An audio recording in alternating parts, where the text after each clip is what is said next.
bahwa berkaitan dengan pernyataan dari MSCI kemarin waktu Indonesia, kami OJK menerima penjelasan itu sebagai masukan yang baik, karena kami melihat bahwa lembaga itu tetap ingin memasukkan saham-saham emiten dari Indonesia dalam indeks global yang menunjukkan bahwa pasar modal Indonesia sangat potensial dan investable bagi investor internasional. Sesuai dengan hal tadi, maka kami akan melakukan beberapa langkah di bawah ini. Pertama, menindaklanjuti proposal ataupun penyesuaian yang sudah dilakukan oleh Bursa dan KSEI yang sudah dipublikasikan dan saat ini sedang dipelajari oleh MSCI apakah sesuai dengan yang dibutuhkan mereka, yang adalah mengecualikan investor dalam kategori corporate dan others dalam perhitungan free float, dengan kemudian mempublikasikan kepemilikan saham di atas dan di bawah 5% untuk setiap kategori pemilikan tadi itu. Nah, seperti saya katakan bahwa penyesuaian tadi itu sedang dikaji lebih jauh oleh MSCI. Tapi yang kami ingin sampaikan pada kesempatan ini adalah apapun respon dari MSCI terhadap hal tadi, kami akan memastikan bahwa kemudian penyesuaian lebih lanjut jika diperlukan akan dilaksanakan sampai final sehingga diterima sesuai dengan yang dimaksudkan oleh MSCI. Itu yang pertama. Yang kedua, dalam kaitan juga memenuhi informasi dan penyesuaian tambahan yang diminta oleh MSCI terkait dengan kemungkinan informasi tentang kepemilikan saham yang lebih kecil dari 5%, yang juga disertai dengan kategori investor serta struktur kepemilikannya, kami komit akan melakukannya sesuai dengan best practice internasional. Jadi ini permintaan tambahan. Jadi kami akan melakukan dan memastikan bahwa kita semua memenuhi sesuai dengan best practice internasional. Yang berikutnya, ketiga,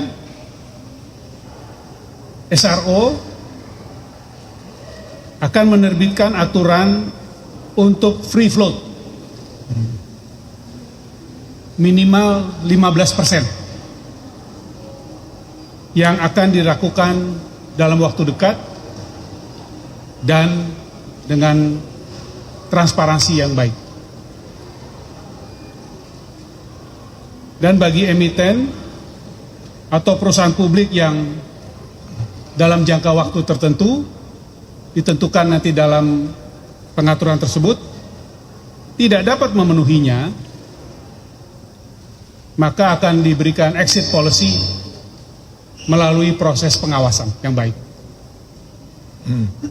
Itu poin-poin yang saya sampaikan pada kesempatan ini, dan sebagai tambahan terhadap poin yang terkait dengan kami bisa sampaikan juga bahwa kami memahami dalam diskusi dengan pemerintah bahwa pemerintah akan menerbitkan peraturan terkait demutualisasi bursa dalam kuartal pertama tahun ini. Itu hal-hal yang kami ingin sampaikan sebagai bagian dari komitmen yang lebih baik, berintegritas, dan meningkatkan transparansi semuanya.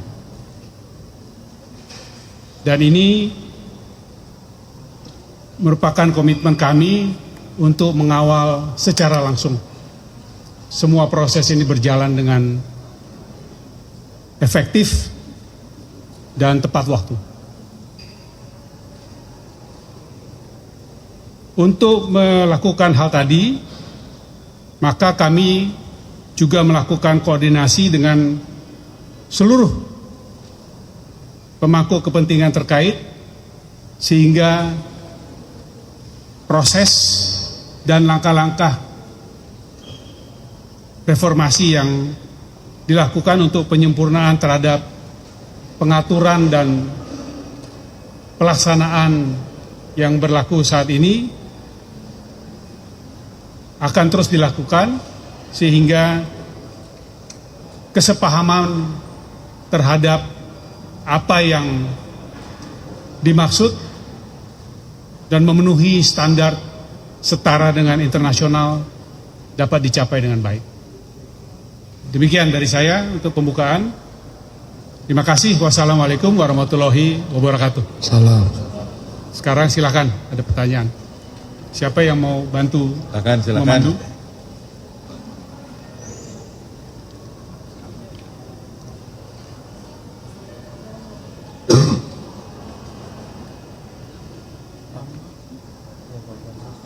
Mau ke depan? Mau nanya, ini kan apa namanya? Jangan galak-galak. Biar kedengeran Pak. Pak, ini kan bursa kita udah turun 2 hari kemarin sama hari ini. Bahkan hari ini 30 menit pertama udah trading halt. Nah itu mitigasi yang, bukan mitigasi sih karena udah turun ya. Kira-kira apa yang dilakukan sama OJK dan SRO untuk kira-kira menahan IHSG kita itu biar nggak makin turun? Apakah seperti beberapa waktu lalu ketika IHSG kita sempat anjlok, emiten disuruh buyback, atau ada permintaan-permintaan khusus dari OJK dan SRO, arahan-arahan khusus ke emiten, sekuritas, atau stakeholder lainnya? Terus yang kedua, tadi boleh dirincikan nggak ya Pak? Tadi kan ketemu sama Pak Erlangga juga ya. Terus ada saya lihat ada Pak Doni juga dari BPBUMN, mungkin mewakili Danantara juga. Nah itu ada koordinasi dengan Danantara juga nggak untuk masuk ke pasar untuk bantu pasar kita biar nggak terlalu volatil. Terus yang ketiga itu kalau nggak salah Goldman itu baru nurunin rating Indonesia itu dan memprediksi asing keluar lagi sekitar 13 miliar dolar. Nah itu kira-kira tanggapan dari OJK dan SRO gimana? Itu aja sih Pak. Terima kasih. Baik. Jadi siapa namanya? Arta dari? Oh iya. Pak. Antara sudah lama nggak ketemu atau belum pernah ketemu ya. Jadi gini Mbak Arta. Saya jawab yang pertanyaan kedua dulu ya. Memang tadi pagi kami bertemu dengan Pak Menko, Pak Menkyu, Pak Gubernur BI, Pak Mensesnek, Pak Kepala namanya BUMN, dan Pak Rosan apa? Danantara. Kepala namanya. Kepala BPI Danantara. Itu. Sejumlah hal yang dibahas. Tapi berkaitan dengan ini, semua mendukung penuh langkah-langkah reformasi, perbaikan, dan penguatan yang kita lakukan. yang barusan saya sampaikan tadi. Jadi solid semua mendukung hal itu. Karena kepentingan nasional untuk melihat bahwa Bursa Efek Indonesia memang setara dengan kondisi dan perkembangan serta standar yang ada di mancanegara, dan juga solid mendukung untuk perkembangan penguatan serta pendalaman pasar. Jadi itu kunci dasarnya adalah reformasi yang memperbaiki transparansi dan integritas. Yang pertama ya. Nah kalau yang kedua dan yang ketiga, yang satu dan yang ketiga, nanti silahkan kalau Pak Narno dan Pak Iman mau menjawab, tapi kami fokusnya bukan itu. Fokusnya adalah reformasi. Perbaikannya itu seluruhnya. Dan berjalan cepat, tepat, dan efektif. Dan untuk memastikan hal itu, maka mulai besok kami juga akan berkantor di sini. Gitu ya. Silakan kalau Pak Narno. Ya. Ya, terima kasih nih. Jadi udah jelaskan pernyataan daripada Pak Ketua bahwasannya kita menyambut baik ya usulan daripada MSCI untuk terutama untuk perkembangan atau transparansi daripada kita. Tentunya usulan-usulan dari stakeholder itu semua akan kita tampung demi untuk pasar modal kita ya. Tadi yang menarik adalah pertanyaan bagaimana dengan buyback, bagaimana dengan policy-policy. Tentunya kita masih tetap ada terkait dengan hal tersebut. Seperti misalnya auto rejection, ya, auto halt, ya. Tadi juga 2 hari ini ada ya auto halt. Dan tentunya itu membuat atau agar supaya investor ini tidak panik gitu ya terhadap situasi yang ada, cooling down untuk kepada investor, dan juga ARB juga tetap masih ada, dan juga buyback juga saya lihat juga itu tetap masih berlaku. Jadi itu semua tools kita itu tetap kita jalankan sesuai dengan aturan yang ada. Demikian ya, mudah-mudahan menjawab pernyataan daripada atau pertanyaan daripada Mbak Bloomberg Tech, Mbak Atta. Thank you. Baik, terima kasih Pak Ketua.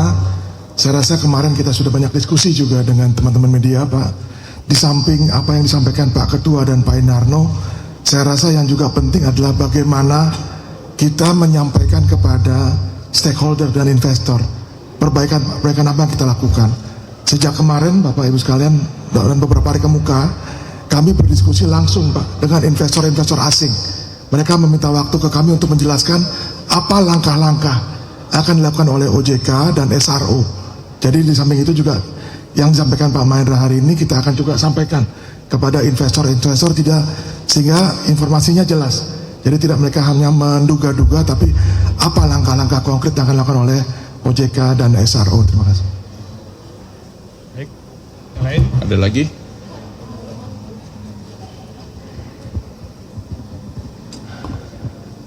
Nama saya Diana dari FT. Pak, untuk pertanyaannya Siapa? Sorry. Diana dari FT. Diana dari FT. Oh, FT. Ya. Pak, untuk proposalnya ini apa udah ada penjelasan Pak akan disetujui oleh MSCI itu kira-kira kapan? Lalu yang kedua, apabila eksklusi kepemilikan saham korporat ini jadi berlaku, kira-kira saham-saham apa aja Pak yang akan terdampak? Terima kasih. Maaf tadi Diana dari FT. Jadi kalau mengenai pemenuhannya itu, mengenai apakah memenuhi apa yang diharapkan oleh MSCI atau belum, ini yang justru kami pemahamannya sedang menunggu dari mereka. Tetapi dalam waktu dekat, hari Senin ya, Ya. Pak Iman akan mengkonfirmasikan apakah yang sudah dilakukan penyesuaian tadi memenuhi apa yang mereka maksudkan. Itu yang satu.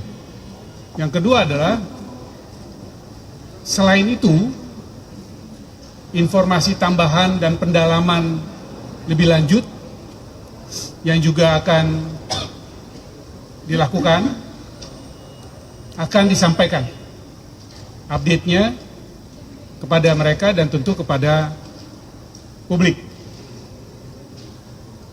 Nah, ini juga akan kami sampaikan kapan akan dilaksanakan hal itu. Ya. Yang pasti dalam waktu dekat dan cepat, sehingga tidak menunggu sampai berlarut-larut last minute dari batasan waktu yang kita sudah tahu kapan. Siapa namanya? Itu saya rasa demikian, dan untuk itu timeline yang lebih detail akan Ya. kami update secepatnya. Tapi kalau kerangka umumnya ya mestinya semua bisa selesai sebelum bulan Maret. Tapi kalau yang pertama harus lebih cepat dari itu, karena kami sedang menunggu ya. Ya. Demikian. Pak Inara mau nambah? Mungkin sedikit aja Mbak Diana ya dari FT, bahwasanya kita telah ini kita serius sekali mengenai hal tersebut, dan kita beberapa kali bertemu dengan MSCI.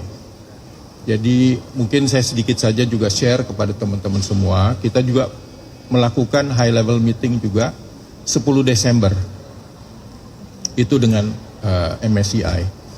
Dan setelah itu kita juga melakukan rutin discuss mengenai hal tersebut. Mungkin sedikit saja bahwasanya kita ada proposal terkait dengan yang immediate action dan juga yang medium term. Yang untuk inisiatif tersebut mereka menyambut baik, positif. Terutama yang terkait dengan yang immediate actionnya. Nah, yang berikutnya adalah yang untuk medium terms. Medium terms ini yang mungkin ya, bukan mungkin, yang medium terms ini akan kita push agar supaya sebelum bulan Mei itu sudah terpenuhi. Dan mudah-mudahan ini berjalan dengan lancar, dan kita dari selalu rutin untuk discuss dengan mereka, dan ke depan ini hari Senin itu nanti ketemu dengan mereka, kita diskusi mengenai mereka, dan ini akan bergerak nih kira-kira apa yang yang perlu disiapkan oleh kita. Jadi kita take it seriously, kita terus diskusi dengan mereka. Hopefully Mei itu akan sesuai dengan harapan daripada MSCI. Pak Iman mungkin? Cukup Pak. Mungkin saya ingin jelaskan sedikit yang dimaksud Pak Inarno yang immediate sama midterm ya. Yang immediate itu adalah yang 5% yang tadi itu.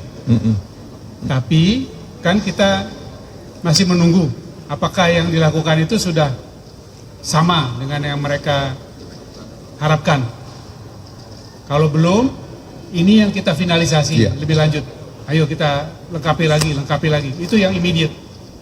Sedangkan yang midterm adalah yang di bawah 5% sekalipun. Kita akan lakukan dalam waktu dekat, dan tentu belajar dari format pada saat diskusi mengenai yang 5%, maka yang di bawah 5% juga akan mengikuti. Jelas, Diana? Oke. Sisi kiri coba. Selamat siang Bapak, nama saya Monik dari BTV Berita 1. Sebelumnya mau melanjutkan pertanyaan dari Kak Arta terkait Goldman yang menurutkan rating saham Indonesia jadi underweight. Apakah dengan adanya hal ini akan ada kekhawatiran tekanan lanjutan begitu ya jelang review MSCI pada Mei nanti? Terus yang kedua, saat IHSG anjlok, lagi-lagi Pak Purbaya menegaskan untuk membersihkan saham gorengan. Nah, ini tanggapannya seperti apa Pak? Sebenarnya kalau kualifikasi saham gorengan itu seperti apa sih Pak? Itu aja, terima kasih. Gini ya, kalau ya saya bukan juru bicara Pak Purbaya yang pasti ya.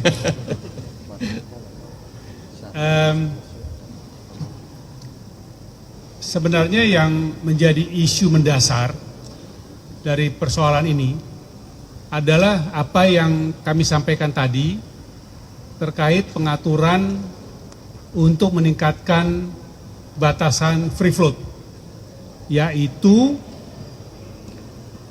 besaran atau persentase dari saham yang di issue atau dijual kepada investor publik pada saat IPO.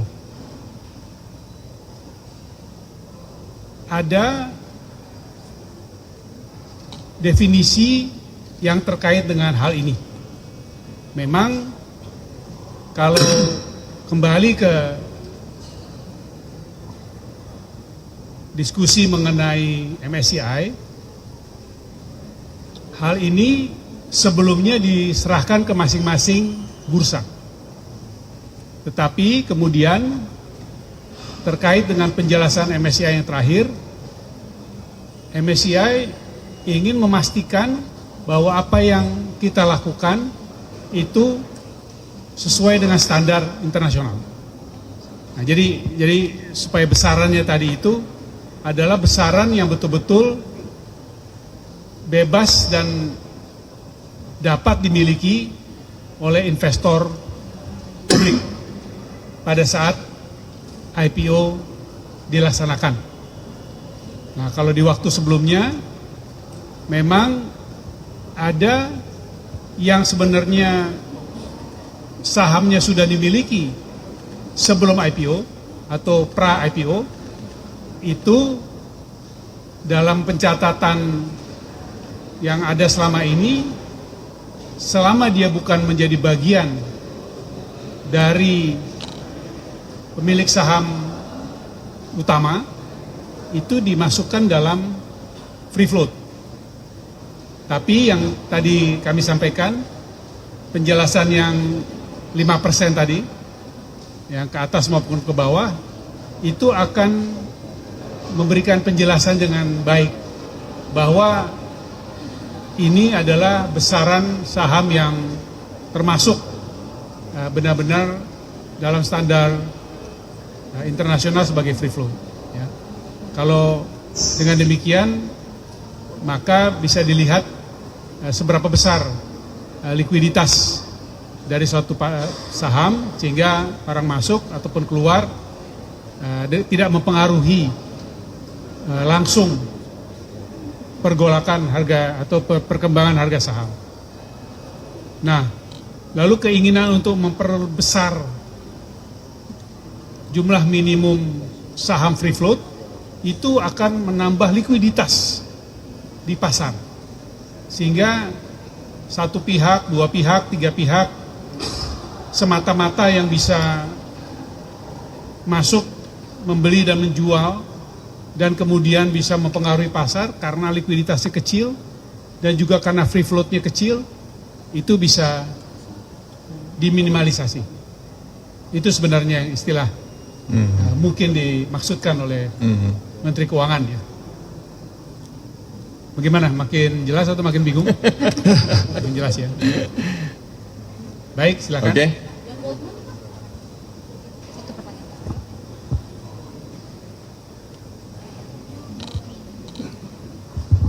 Misi Pak, selamat siang, Denny dari Jakarta Post. Mau konfirmasi aja tadi yang free float 15%. Kalau dekat mungkin sama ini deh.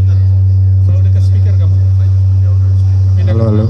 Ya, yang free float 15% itu pas IPO doang atau yang sudah melantai juga harus minimal 15%? Dan yang tadi disebut exit policy kalau tidak bisa memenuhi standarnya, itu boleh tolong dijabarkan nggak, maksudnya apa, gimana exit policy-nya? Terima kasih. Jawabannya adalah untuk dua-duanya. Denny ya? Denny dari mana? Oh iya benar. Dan itu untuk dua-duanya, yang baru maupun yang existing. Dan yang exit itu adalah tentu instrumen yang digunakan apabila ada emiten yang existing tidak dapat memenuhinya sesuai dengan jangka waktu yang ditetapkan. Nah, jangka waktu detailnya ini yang kami akan sampaikan ya, update-nya kemudian ya. Ya. Bulan depan. Segeralah. Bulan depan. Lalu tadi pertanyaan terakhir kamu apa? Oh, exit policy. Oh iya itu nanti yang akan kami jelaskan update-nya kemudian. Tapi esensinya adalah bahwa 15% itu berlaku menyeluruh. Itu kan? Ya. Ya, oke. Masih ada? Boleh? Saya tergantung dia. Ya,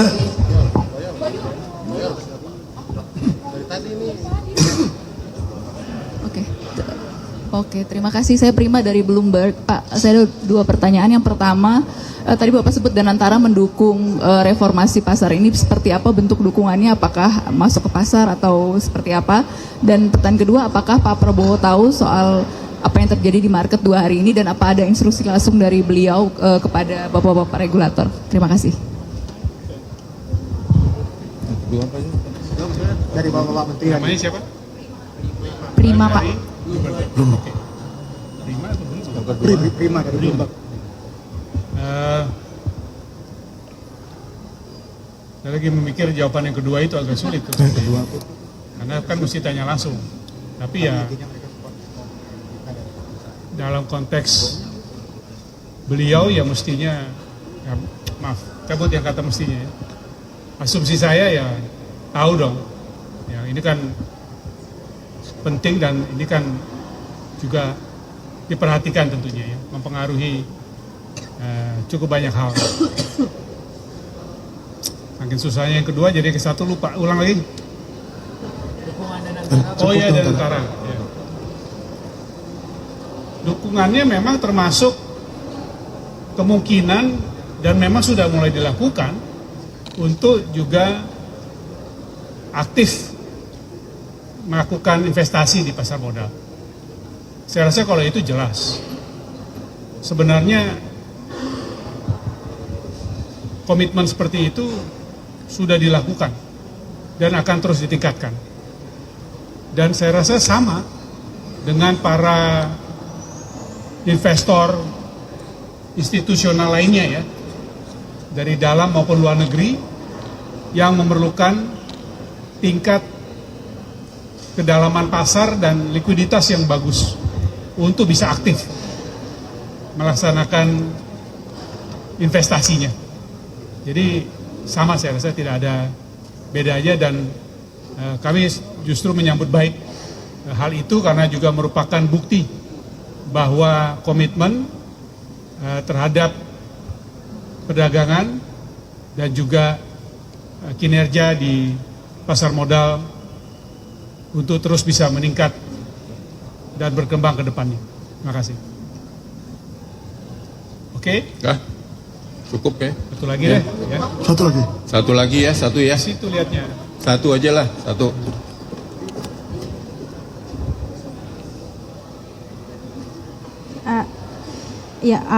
Selamat siang Bapak-Bapak, saya Tanaya dari Fortune Indonesia. Pak, kemarin kan pas sama direksi BI sempat mention juga soal upaya untuk perbaikan data dari SRO dan OJK gitu ya. Apakah salah satu langkahnya ini termasuk rencana untuk menyediakan data pemilik manfaat atau UBO gitu kepada MSCI dengan tahap awal itu fokusnya ke saham-saham yang ada di IDX 100? Mungkin dari Pak Mahendra atau Pak Iman dan Pak Narno. Terima kasih. Iya, jawabannya iya. Tunggu dulu, kamu udah dengar belum? Enggak, saya mau jawab nih. Iya ya Pak, silakan Pak. Jawabannya, tuh, ngobrol lagi. Iya. Jawabannya adalah iya. Ya. Ya udah, habis apa lagi? Makanya denger nggak?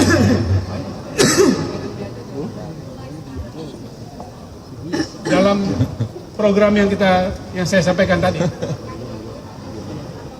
dua-duanya. Oke ya, cukup ya. Oke ya. Ya, Terima kasih. udah. Kan tadi udah. Saya cuma bisa lihat kiri kanannya sih. nggak mau Gimana? Cukup. Isi aja deh. Ya oke. Silakan. Oke. Siang Pak, saya Hana dari Kata Data Pak. Ada 3 pertanyaan Pak. Yang pertama Pak, Yang dari dia nggak usah. Ini Arta nggak usah. enggak ini saya sendiri. Akankah ada kan kalau nggak ada perbaikan MSCI akan memasukkan bursa saham Indonesia ke dalam kategori frontier market, bahkan bakal selevel Bangladesh gitu ya Pak. Bagaimana sih tindakan dari SRO atau regulator untuk mencegah itu? Yang kedua, tadi kan Danantara juga mendukung pasar modal. Apakah Danantara akan masuk sebagai liquidity provider untuk meredam pasar?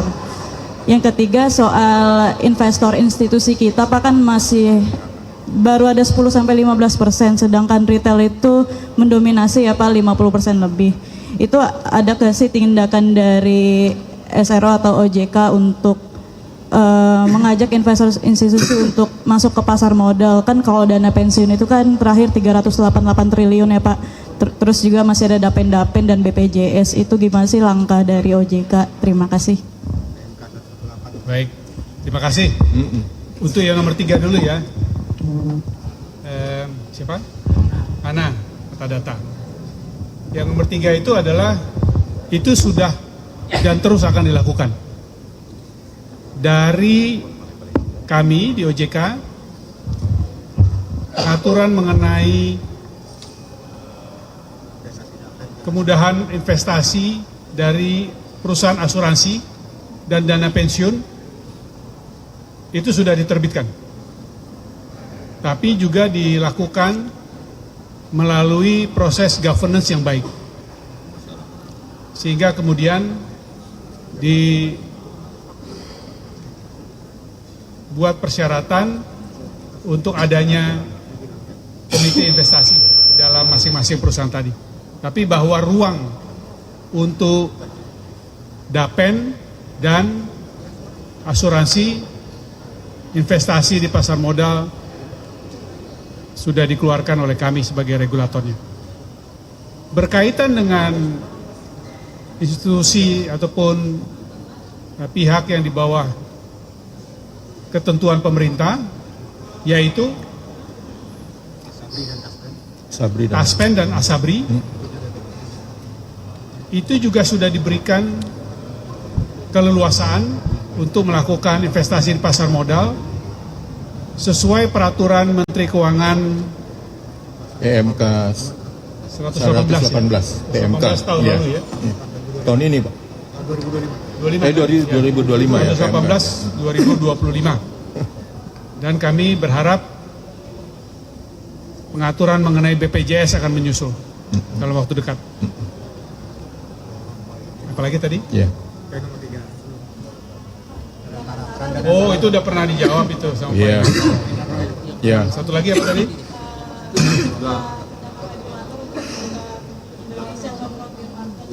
Oh, begini. Jadi kalau yang itu ya, kita anggap itu sebagai konsekuensi atau outcome dari langkah-langkah yang kami sampaikan tadi. Ya, bukan targetnya langsung ke situ, tapi justru aksinya, kegiatannya adalah melakukan reformasi, meningkatkan transparansi dan integritas tadi itu. Dan tentu outcome-nya kami harapkan ya bisa sampai ke pertanyaan Hana tadi. Yang nggak dengar tanya Hana ya. Baik, begitu? Ya. Cukup ya. Terima kasih. Liquidity provider mau.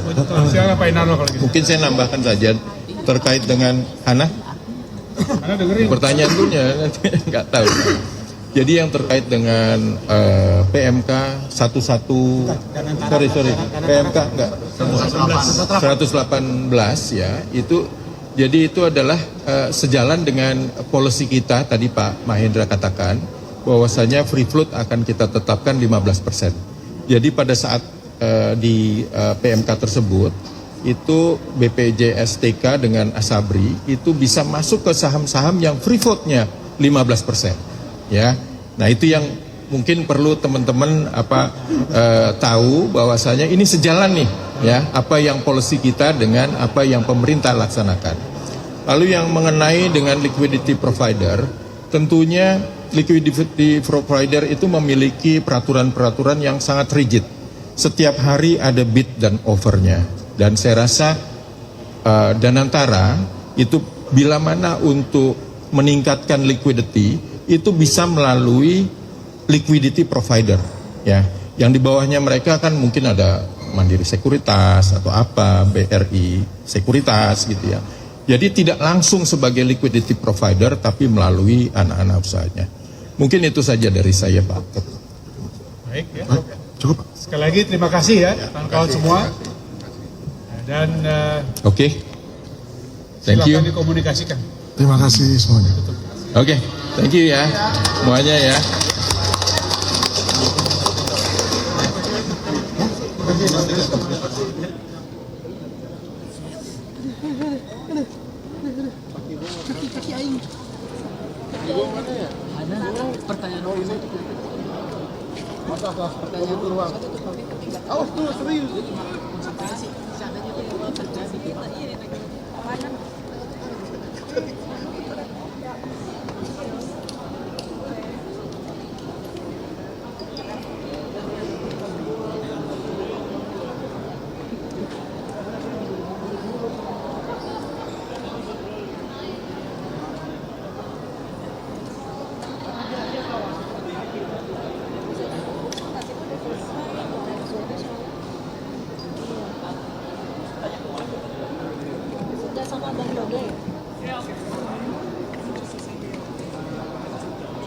Tadi dia ngedrop doang sih soalnya.